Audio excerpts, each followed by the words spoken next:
We are back to talk about My Adventures with Superman, Season 3, Episode 3, which was massive, and I'm here with the one and only.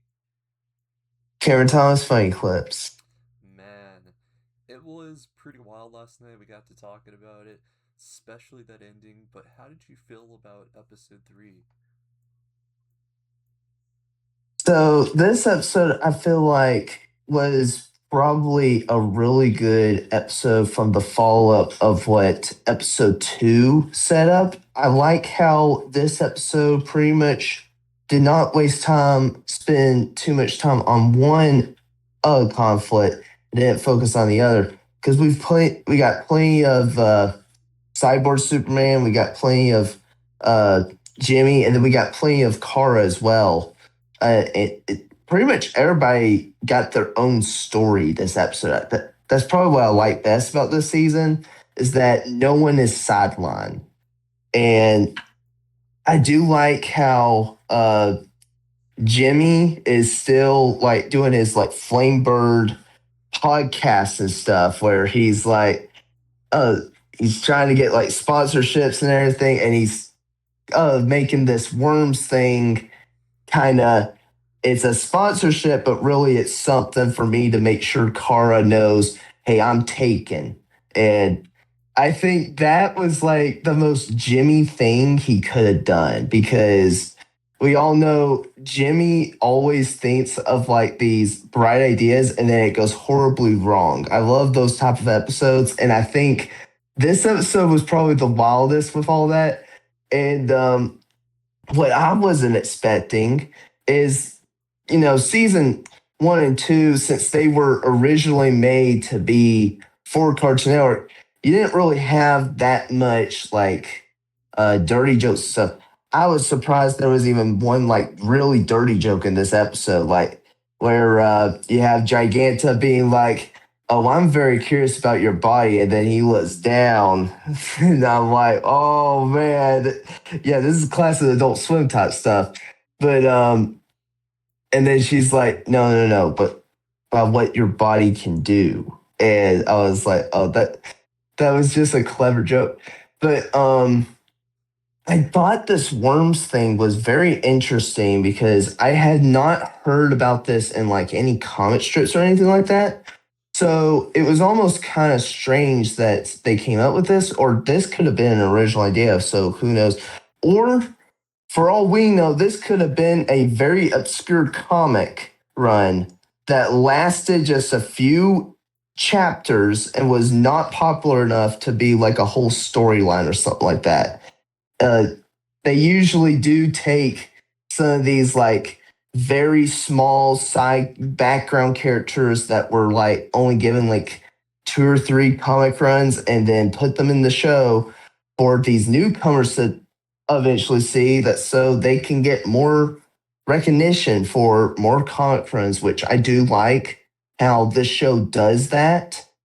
It doesn't focus too much on the very um, popular characters because it could be one of those shows where it's a Superman show, so like every episode has to have the villain as Lex Luthor, and that's just the constant thing. As for this show, it takes like the entire Superman Rogues Gallery and just does whatever it wants with them. But I did like how the whole time Clark is like saying, "No, I'm not affiliated with this brand. I don't support it." I was like, that is the classic Superman thing because he's always thinking like natural type stuff. Like he is someone that likes natural causes, Man's loyal. not it. And he thought, and you could kind of see in his head, he's like, using science to find your soulmate, really, you should be trying to find your soulmate through your goodness of your heart. They shouldn't need to know you because of your interests and scientifically. They should know by the goodness of your heart. And I thought that was a good message from Superman. And that's what I like about the Superman. He actually gives like good lessons that society really needs right now. And like this Superman actually gives us more hope than what most Supermans were doing around when season one was coming out. We rarely got like a Superman that would give us hope and all that. And I just felt like this show really has kept on with that messaging and everything. And I do like how Clark is literally a diorama person. I can just see him as like a dad where he just has a whole diorama from like Beetlejuice or something like that. Where they had that huge diorama with all the little of the entire town. I could see him do that for the entire metropolis. And he's like telling his kids, hey, oh, you can be anywhere, but you can't go upstairs to my diorama. You can't mess with it. They're not toys, they're figurines and stuff like that. I think that fits that's like a new thing for Clark, but it fits so well because I have not seen anyone do this diorama type obsession Clark has in the show like the Comets do. Mostly the Comets, he has like no hobbies. He just is like a full time superhero most of the time. His hobby is his job, while being a superhero is like his full time thing. And I feel like he does kind of need that human factor in him. That way he's not boring and overpowered. And that's what I like about this Clark. And I like how the whole time he's trying to make this pretend Lois and Clark fantasy that he has of them having a little farm. And then he has Clark Jr. with his mitten and everything. And I was like, yeah, I feel like he's trying to make whatever children he has, he wants to teach them how to do play catch and stuff like he did with his paw. And I feel like that just goes back to like the family factor, which I love about Superman is that he has ties to his family, and just the more he grows as a person, the more he actually becomes more like his dad, which I think is pretty funny and everything. But as he's saving a bunch of people, I thought it was cool how Let's notice that his plan is failing very early on. That Cyborg Superman or uh, Captain Hank is literally uh, defeating these villains, but while he's defeating these villains, it is scaring these citizens from them. And really he's and you can see what he's trying to do. He's trying to scare the crime out of them is what he's trying to do. But it scares everyone around him. And I like how this kind of proves the difference between Metropolis and Gotham. You can scare the crime out of a person in Gotham because nobody cares and nobody watches because Batman is always in the shadows. While Metropolis is more open and everything. And if you try to scare the crime out of someone, everyone else is going to see, and they're going to think you're the villain. And I think that was a cool factor that they made sure people do. This is not Metropolis. Crime is happening only in day and rarely at night, while at Gotham, it's 24/7. And I do like that factor of this.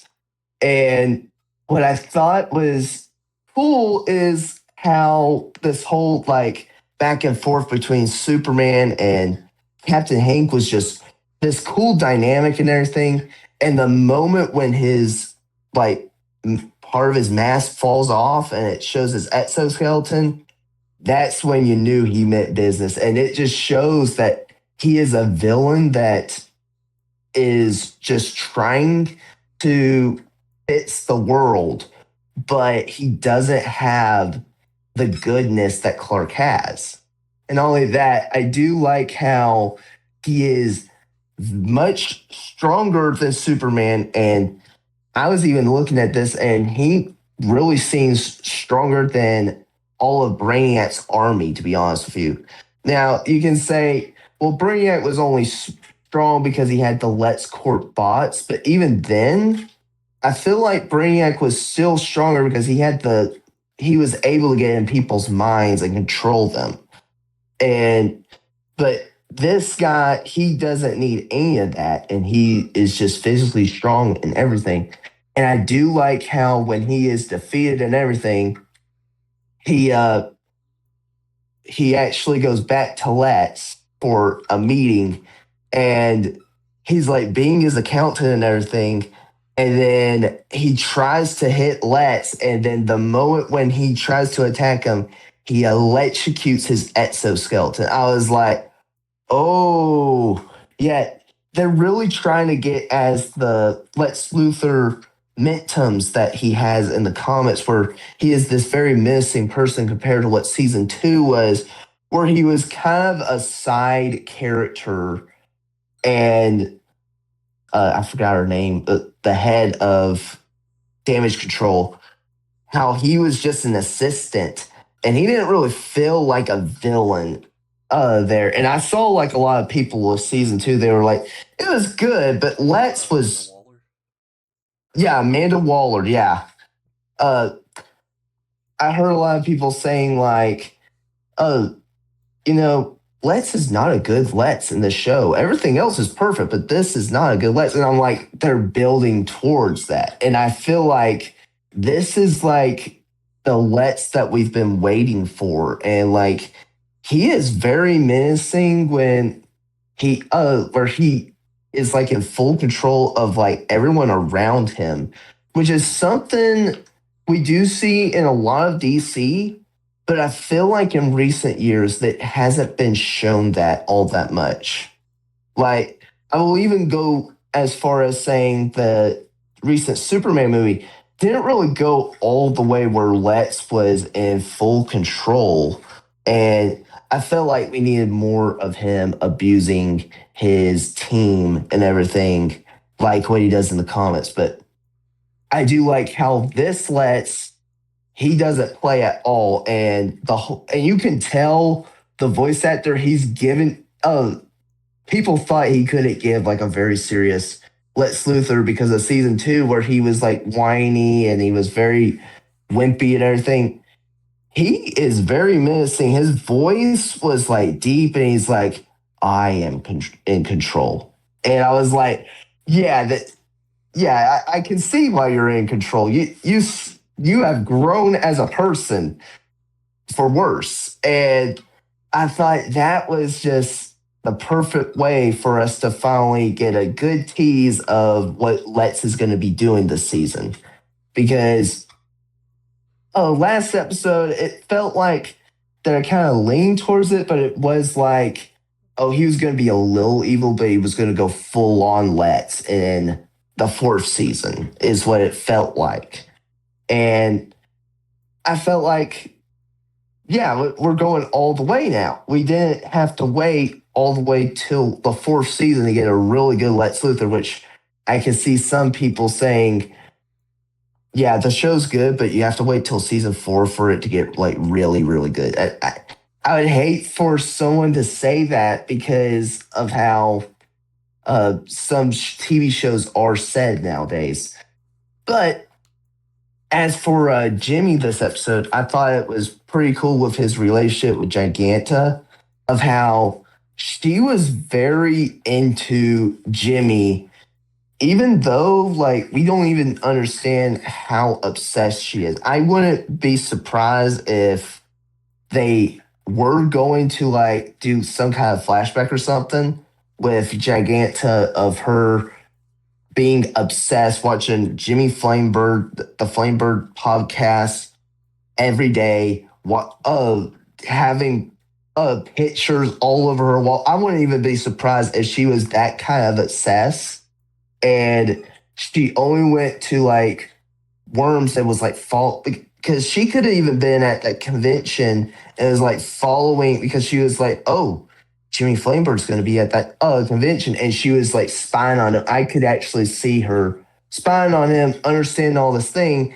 and then she was the one to kind of give that invitation to Worms. I think that's like the hidden detail that they were going to show this episode, but due to runtime, it probably wasn't fully fleshed out.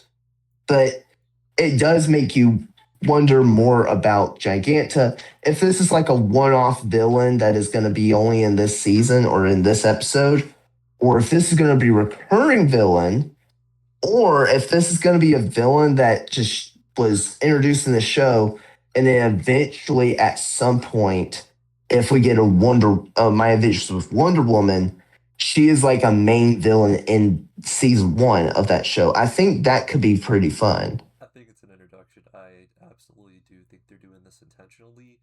That way they can make their way for any type of extra hero. They're like, my adventure with Wonder Woman, my adventure with Satana. They're going to keep going for stuff like this. Yes, definitely, because I feel like Giganta is one of those villains that wasn't very isn't really popular nowadays with Wonder Woman fans. I just see her more with like Cheetah or something, or some villain like that. And I think uh, introducing her as like a Superman villain will eventually let people be like, oh, I want to learn more about this character, and then eventually see, oh, she's originally a Wonder Woman villain.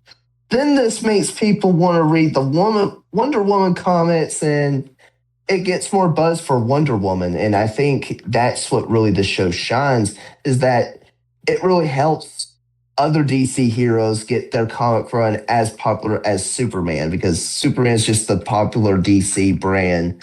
But as the whole time where it's like doing this reality TV show type thing, I thought was a pretty fun idea of where it's saying Jimmy Olsen and then it has like a tagline saying, uh, incompetent, or it says, scared, or, uh, uh, doesn't notice, or something. I thought that was pretty funny of how he was oblivious to what was on the screen, and usually it was some kind of roast or something towards him, and it was like one of those things that happens to Jimmy unintentionally, and he doesn't realize it until last minute, or he doesn't realize it at all. And I actually do like how he turns into a werewolf, but I thought how they did it was very interesting. How these genetic things can, oh, they don't always work out where they can help you find your mate. They they can change your body anytime. I was like, so how does this company stay in business if like this company has to have some kind of, because I didn't see Jimmy write any like papers or anything like that where he couldn't sue them for anything. I'm really wondering how many lawsuits this company has gotten. And I know it's a brand new company, but you gotta know somebody had to, sue them for something. But I actually thought it was pretty funny how this this couple that is helping Jimmy throughout the whole thing. They're going back and forth where these two girls are just constantly, they're together, they're not back together, and then finally when Jimmy is like held by Giganta going up the building, it was like the funniest part where she's like, "Good news, we're back together. Well, congratulations." I was like, that is just so hilarious. And I thought that was just perfect. I felt like they were more of a parody of that universe in Dragon Ball Super, of where they were all about love and everything, where they were fighting for the goodness of love and the tournament of power. There was this universe that fought for love, and it was a parody of Sailor Moon, but it was a more of them going all the way with where they were obsessed with love. And that's what these characters really felt like. I was like, okay, I see what you're doing here. You're trying to put in some Dragon Ball Super references while also referencing Dragon Ball Z. And I thought they were really good characters that were pretty funny. And makes me wonder if those fairy wings are actually a part of some kind of universe, some kind of planet or something, or that's just one of the experiments gone wrong that just happened. And it's just one of those things that we'll probably never know. But as I thought it was pretty interesting how they did Kara this episode, though, of how her and Lois have a girls' day. And I was like, oh, we haven't seen these two characters interact all that much. I think it's pretty cool that we get the two girl characters have like this whole thing where they end up being friends, like how Jimmy and Clark are, which I think could be pretty fun too. And it's like a female version of Jimmy and Clark. And I like how she just now realized that there was such thing as chili dogs. I think that's just hilarious. How it just shows that she still doesn't know every single topping of something and doesn't know every type of food. But I did like the whole shopping trip and everything of how she's trying to show her all the possibilities of the future and uh, see what she's into and stuff that so she can get with this app called Crush Rush where she can actually get some mates on there. And I thought it was really cool how Lois is really trying to manipulate Kara into making Jimmy kind of jealous of her to eventually make him want to fall in love with Kara. I don't really understand his plan fully yet, and it doesn't really show what's the purpose of her plan with this, but I do feel like we will get it like very relatively soon. Um, I did really like how they had this whole Broadway musical type song in there. I thought that was just the perfect icing on the cake of these two interacting because I'm actually someone that is like a casual Broadway musical type person. I was like really big into like Broadway musicals in middle school and high school because I was in drama club. I thought this was a good parody of that. And it it almost feels like they were trying to get on the craze of Wicked that was coming out last year, Wicked for Good, but it ultimately backfired because they delayed it 2026.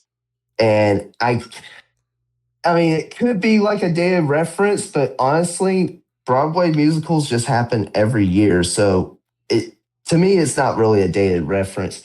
But it's polar opposites doing a musical together, and it's just obviously a wicked reference. But I actually thought I was actually surprised how good these voice actresses for Kara and Lois are great at singing. Like they are they're relative good singers, and I feel like if they tried, I feel like they could make it on like at least one album or something. It would sell pretty good. Uh, if Warner Brothers ever wants to do some kind of soundtrack for this, they could do a lot of Kara and Lois songs together, which I think would be pretty funny, to be honest with you. But I thought that was really good. And we actually see more of what Lois is going to be throughout this season because throughout like the first two episodes, like the first episode, you're like, oh, it's obviously the future, what's going to happen. Then in the second episode, they drop that, and it's almost like, okay, what is her purpose in this season? And then it's finally told, pretty much confirmed, they're going to go through like a relationship type crisis, which I can see a lot of people being like, oh, great, we're doing this again, like what we did in the past two seasons, which I feel like this is just something that just happens in the comics like a lot. Like Lois and Clark is just one of those relationships that feels so real that there's always a problem that is going to happen. And they're not just perfect like Mickey Mouse and Minnie Mouse. They are just, they're polar opposites and they're always going to have their differences. But at the end, they always love each other at the end. And it's just going to end up in a good way. I think what this whole thing where they're trying to make them like perfect, I thought, yeah, they're really contrasting the two where one is just starting and one is going through like what comes next. And me and Cartoon Animation Fan were talking about this, where we actually think that we could eventually see them getting married at the end.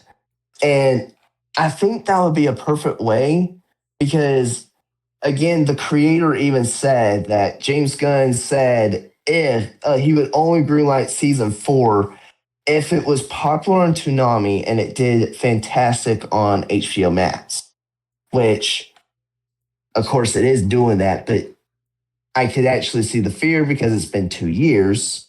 And on top of that, he probably was worried that fans would probably want it to end at season 3 and be like, we don't need a season 4. And which honestly, if it was me, I would be someone that is like 100 years of this show and let it go on as long as The Simpsons. I would. That's just what I would have done. But a show has to end at some point. But I think this was actually, I think that would be a pretty cool idea to end it off of. Because if you don't know, the original Dragon Ball ended with Goku and Chi Chi getting married, which I think would, and since Superman's the Goku of the show and Lois is the Chi Chi of the show, I feel like that would just be like the perfect Dragon Ball reference right there. Was one of the most iconic endings of the Dragon Ball community being retold, but it's Superman. I think that would be a pretty cool idea. And I feel like that door opens up to more ideas that you can do with Clark and everything. Because then he has to wonder, well, do I want to keep on working at the Daily Bugle? Do I want to move on to like a higher job? Do I want to be a Superman anymore? I feel like that makes more of a difference for these characters and everything. And then it's almost like is Superman really gonna want to put the man pass the torch on to Kara, which I think that could be a pretty cool idea. But knowing it's just 4 seasons in, I doubt we're ever going to see him give up Superman as much as it means to him because this Clark is one of those people that is like very protective of the city and he wants it done a very certain way. And I don't think he trusts Kara too much because I feel like her anger issues could come into play because she is someone that can be very feisty at times. And I think that could be something that he worries about as well. Or like, does he want to give up Superman just so he could be a full-time dad? I think that could be pretty cool. Just so many endless possibilities that they can do for season 4 if they go that route. But I think my last thought I have with this is that I think that we're really going to be, this is going to be a thing that is going to be kind of like the backbone of the season, where it's not really shown all that much, but it is still there because it almost feels like something that was happening in season 2, where the main thing, what the main story of that season was just Superman's an alien. Do we trust him? While the backbone and the side story and everything was the relationship between Lois and Clark, which didn't come into like a big factor until near the end of the season. I feel like this is one of those things that just gets brought up at the beginning. You're supposed to keep it in your mind that this is still going on. and it won't come to fruition until the end of the season. And I feel like that is a smarter way to do it because we already have so many things. But then we get into the Superboy type stuff, and I'm gonna say this sequence is directly pulled from Dragon Ball Super. If you don't know, there is a episode in Dragon Ball Super that is supposed to like set up the Future Trunks saga in that show, and we go from Goku and Vegeta chilling after defeating their last battle, is what it is, and then all of a sudden it cuts to black, and then all of a sudden we see like this battlefield and everything, and we see future Trunks running, and then we don't know who the figure is because it's not showing his face or anything until finally at the last 2 seconds we see his face, and then it cuts to black and it says future Trunks saga, future Trunks will return. I felt like this was a way to kind of show us that, oh, this is kind of making their own version of the Cell saga, which I think is kind of why Adult Swim decided to bring the Cell saga to the 5 o'clock and 5:30 time slot for Adult Swim. And I think that was really smart of them to be like, hey, if you like the Cell saga, we have this My Vicious Superman season that is very similar to that Cell saga that you really like. And it really just shows uh, how Superman is very cut ties to the Dragon Ball franchise. And even Toriyama did say that he did take some things from Superman. He didn't deny it. But I did like how Superboy really looks, he has the skin tone of Lois, but he looks a lot like Clark. It was a good fusion between the two characters, which most of the time, uh, if you just look at the comic character and don't look at what Lois and Clark look like, you'll think, wait, why does that kid look so weird? He doesn't even look like Lois or Clark. That's because you looked at a Google search and you didn't look at what Lois and Clark look like in the comic. But sometimes they forget that, oh, we're supposed to make it look similar.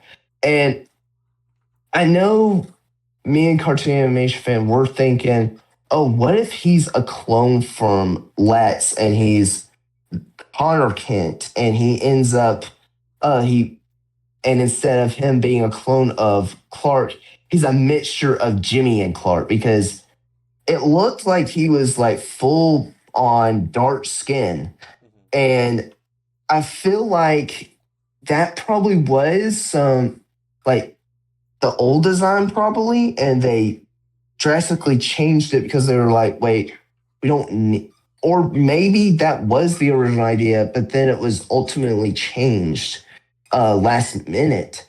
And so what they, whatever reason, they showed the footage of the original version of the thing because pre-production does change over time. You'll have a character design that looks very similar to the first one, but then they eventually change it visually completely. And I do think this is one of those cases that does that. Although I will say Superboy in the intro does look a little more dark skinned like in that trailer did. And it's almost like they forgot to change the intro of what he looked like, but they were also probably like, well, he only shows up for like 1 second.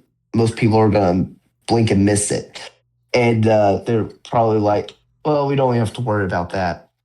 But I think it really shows that the guy really didn't have a good idea for season three, and he took his time, and that's why it took all the way to now to get the season rather than to get it at 2025 because he developed the My Vicious Superman season two one very quickly, because he had the idea in his head when he was making season one. He was like, okay, this show gets two seasons. We'll make the first one the origin story of Superman, the second one origin story of Supergirl. That was his idea. And then when he goes to make season three, well, he had no idea what to do for it. And then he thought of Superboy, but there's multiple versions of Superboy. So which one do you choose?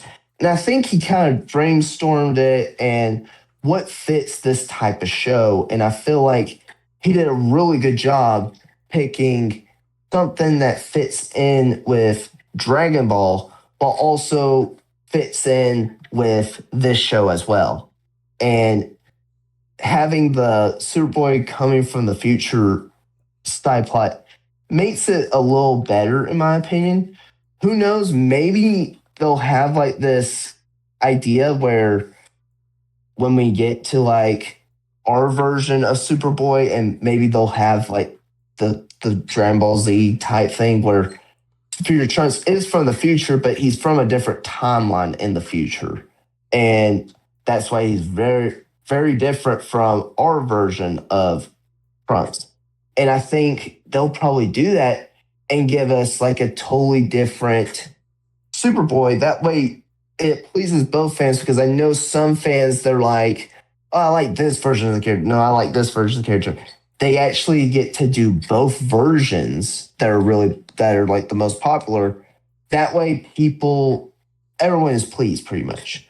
And it does make me wonder if they'll go all the way with John Kent being bisexual, or if they'll actually just not mention it or just mention it once, but we'll never see like a relationship in something like that.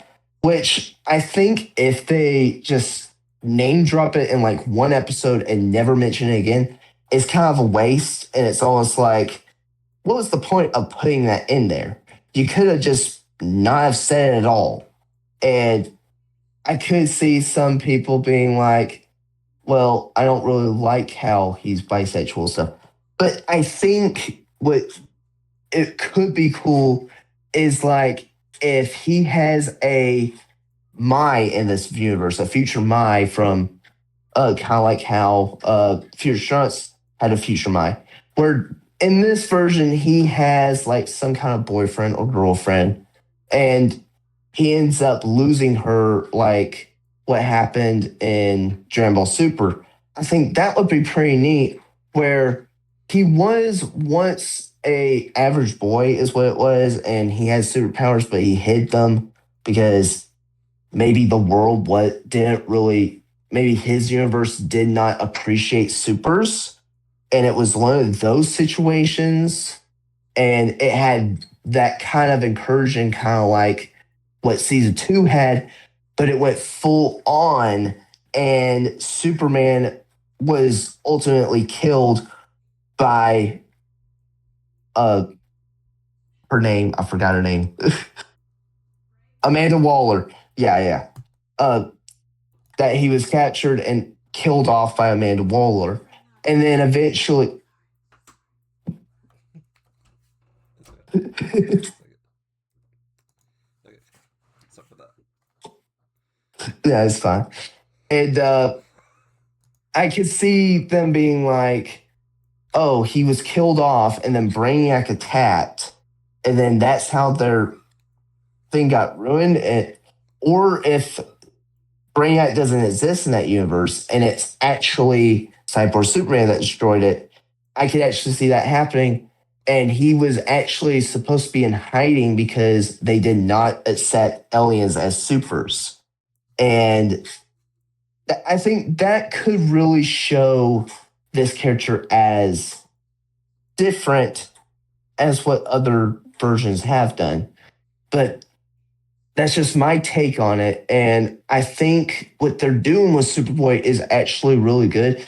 I almost think if they're going to make him ADHD, because from the trailer, he is very hyper, and it's almost like he has some sort of disability, like he is autistic or he's has ADHD. I do think that could be a cool representation of there, where we get a new version of that is not shown in the comics. Or he could be just gushing about how he has parents again because his parents are dead. And I think that could be pretty fun. Just I just think their whole idea of their friendship and everything just shows more of that. And I think this is going to show more of Clark's side of things where he's like, well, can I be a good father figure for this Superboy where he can actually be as strong as him? What I'm not liking is I get that this is an alternate universe, but I'm not liking how his suit looks. I'm feeling like his suit, it just doesn't hit right because it's red pants and a Superboy shirt with a cape. And I feel like, okay, you're trying to be different, but in that sense, it's almost like he's a little too different, if you get what I mean. It might get some getting used to. I mean, originally I didn't like Kara's original suit and like the first reveal of her, but once I saw it in like motion and how it glowed and everything, I actually started liking it better. But I do think this suit will eventually grow on me. But oh, and I almost forgot the one important factor. They do another dog reference, which they keep on doing throughout the entire season. And literally, we get this hound that Superman is about to adopt, and he doesn't have any government ID or anything. And I thought that was hilarious. And then he leaves, and then he comes out with a dog, which looks very similar, but it's in the style of that Crypto the Superdog cartoon from the 2000s, and how he literally is thinking of a name and then he almost says crypto. It's almost like they are really going to show crypto as like a tease for season 4, or maybe he shows up at like the second to last episode and then we get that wedding episode. But whatever happens, this is like getting to the point where I don't know what to predict at this point, and anything can happen. But I actually do think this is probably the fun part about this season, where as the past two, I could kind of see where it was going. This one, I cannot see where we're headed at the end of this tunnel, and it's almost uh really scary at times, but at times it's just really exhilarating is what it is. Totally. What would you rate this episode though? I do definitely think this episode is better than the last one, which I gave a 10 out of 10. I'm just gonna have to go with a 10 out of 10 with this one. 10 out of 10. This see this season is just getting as good as it's gonna get, and I feel like by the time we get season 4, if it's not as good as this, people are gonna be severely disappointed. Because if it's just a downgrade from the third season and it's just more like season 2 or even season 1, I feel like I'm gonna be more critical with season 4. But if it's as peak as this season really is, which is just the best season overall, I do feel like we are going to get some greatness. Like I can see myself rewatching this season more than the past two seasons, to be honest with you. I can agree with that. This one's gonna have a lot more action, a lot more characters to be introduced, which in a way it's making villains, but it's also reducing the amount of work that Clark as Superman has to do, which is something they're slowly trying to build the universe for, so we can have more of those moments where he doesn't have to be in costume 24/7. At times, he's going to be able to rest a lot more. We're going to be able to have episodes where he's either going to be just a dad, be on like a date night with Lewis, or hang out with a Jimmy. It's going to be pretty cool stuff. On top of that, I wanted to go ahead and give my prediction of what season 4 even is going to be. I think it's going to be like a situation where they're going to time skip. just because we have the Green Lantern series coming out, and possibly there could be another project on the way that connects to all of this, and we just don't know yet.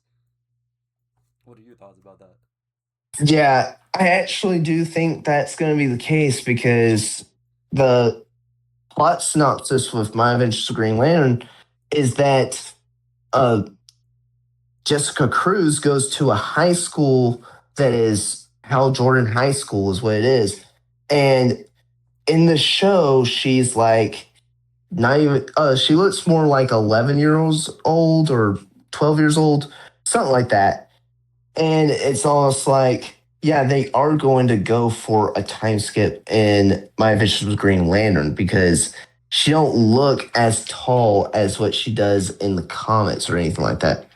Or if they're trying to actually uh, give more towards shorter women, Yeah, I wouldn't mind that. But I do think we are they're more comic accurate with stuff, and I think they're gonna go for more of a traditional Jessica Cruz type look. And I think by we get season 4, well, we already had My Adventures with Green Lantern. There's no reason to keep us in the same timeline, and I think a time skip could really do well. Plus, this also goes to my theory of them doing a wedding episode at the end, doing the classic Dragon Ball ending. Then what happened after Dragon Ball? We went straight into Dragon Ball Z, a time skip.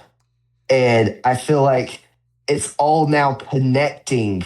We're connecting each other's thoughts and it's actually creating an idea. I think that's a pretty cool thing that is happening now. I could actually see that happening now where we get Lois and Clark getting married, and by season 4, we already had My Adventures of Green Lantern, and then it's just them as grown-ups now. They're no longer in their 20s. We actually see a Superman that is in his 30s. The traditional Superman in like the original comics where he was in his 30s. I think that would be pretty fun to see. yeah, that would be fun, but there's also like the counter thing to all that is you would lose some of that enjoyment with my adventures at the same time. And that's the problem with this universe. You do something like a skip, you're gonna miss out on so many fun things you can do in between that time. I mean, we've had some fun adventures, but have you really had any like a slice of life moments that were good enough to be like, yep, it's time to go ahead and age skip these guys? Like, what's the time total whenever they're out of costume? Yeah, that's true. I do think this season has more. Oh, well, I think season 2 has more of them out of costume because that season was more Clark Kent than Superman, to be honest with you. But I do think this one is like a close second than season 1, where he was in that suit throughout episode 3 to the end. I just feel like we could see this one doing like a mixture of the two, as where season 2 was more Clark Kent. Yeah, but overall, this was a great episode. Everyone kind of had their own parts, and in a way, whenever Kara was trying to find herself to fill out more, which just proves Jimmy's point. You're talking about the jelly dogs that she didn't know anything about that. It's proven Jimmy's point that she knows nothing about Earth, and she needs to get to know more people. It's really the truth, and you know, Jimmy just doesn't think he's good enough to be with her, and that's the same thing that Lewis is going through as well. And Lewis is also learning from Kara her big decision and how she needs to make it. She wanted to kind of go in slow, but we know Superboy's about to come up. It's gonna really change her mind as well as Clark's to be like, hey, we want to go through and do this because if this is our son, wasn't it the same thing that happened to Dragon Ball? Because of Trunks from the future, it made Bella and Trunks Vegeta. was Trunks was Vegeta's dad, but yeah, it actually did make Vegeta more softer and actually be like, oh, I can actually get this. I can make my own son be like the heir to my throne. He could be as strong as me to care. carry the Saiyan heritage is what he was trying to get at. And because he couldn't believe how strong Future Trunks was, and he was like, so my son could be as strong as this when in reality we all know what happened to him. He couldn't even go past Super Saiyan 2 and he can only go to Super Saiyan 1, which I think is just funny how he is committed to making his son the heir to his throne, but yet he's stuck in Super Saiyan 1. It's yeah, there is a lot of similarities, especially how they're doing this. So yeah, I feel like it would be a really good idea. I think everything about this episode was pretty perfect. Eventually, we're gonna get to know more about the future, which I think we're gonna get a hint from Superboy. What was going on? There's like some type of outbreak. Could have been Brainiac. Could have been a lot of different things. Either way, maybe potential new threats. Lex Luthor, maybe being an ally, and something that people don't really talk about. Lex Luthor at this point, he is a villain, but in his own heart, he's trying to do what he thinks is good, and he thinks Superman's a villain because he's the outsider. I think a lot of people don't really think about that too much. In a way, is he really a true supervillain at this point? I don't think so. I think Yeah. he's trying to do what he thinks is right. Same thing as Bizarro, he's gonna do what he thinks is right, but he's just gonna get a little lost in what he does, ends up being destructive or whatever. Cyborg Superman, he's got a similar problem. He's trying to use too much of his power because, well, he's got the power. I don't know. It seemed like he wanted to really whiplash out because he's a part of, gosh, Lex Luthor, Mm-hmm. part of him. And that's kind of thing. If Lex Luthor had power, he would be like that exactly too. Overall, though, I'd rate this episode a 9.8. It was really solid, and I love My Adventures of Superman. Got anything you'd like to add? I will say I am liking how the what the preview did to this episode, where we're actually seeing more of the Dremel kind of uh, similarities, where we literally have Superboy getting all this food, and as we know, Goku is one of those characters that can just eat mountains of food and never get full. And I am wondering if that's going to be the case with Superboy, where because he just sees all these cakes and is like, "Oh, there's so many choices. How do you pick?" And then he's like, "I'll just buy one of each." And then Lois is like, "We need a you need to say something." And he's like, hi." I think that is just perfect with the. It's just going to show the character dynamic with these three is just going to be awesome.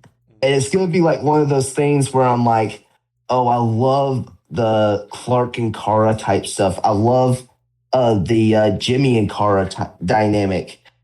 I'm going to love the Superboy and Superman and Lois dynamic of what they're going to do, where I can see all three of them like bickering at each other, but in the end, they all know they have to get stuff done, is what it is. Yeah, and you can't forget. Eventually, they're gonna discover who this is to them, which is gonna change their whole entire dynamic, how they look at him, including their relationship, which is gonna change in this season and onward. But yeah, that's all I really had to add. I guess I could do. You care if I do the outro? Yeah, I'm ready. Okay. We'd like to know what you guys' thoughts are on My Adventures of Superman, Season 3, Episode 3. Hope you guys stay safe. Until next time, peace out, guys. Peace out, guys.